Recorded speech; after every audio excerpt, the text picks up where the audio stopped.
আমরা আমাদের নবীকে সবচেয়ে বেশি ভালোবাসি, যিনি আখিরি নবী, যাকে বলা হয়েছে ওয়ামা আরসালনাকা ইল্লা রাহমাতাল লিল আলামিন।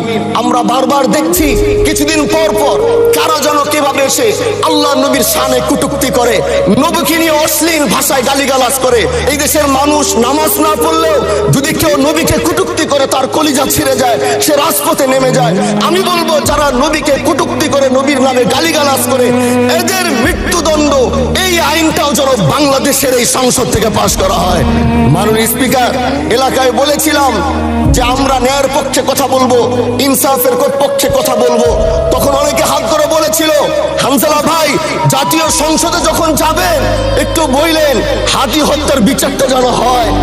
ন্যায়ের পক্ষে কথা বলেছিল, ইনসাফের আওয়াজ দিয়েছিল।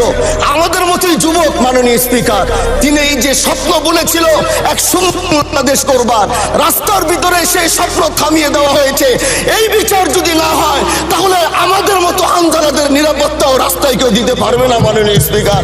এই জন্য আপনার মাধ্যমে আমি বলতে চাই, হাদি হত্যার বিচার যেন সুনিশ্চিত করা হয়।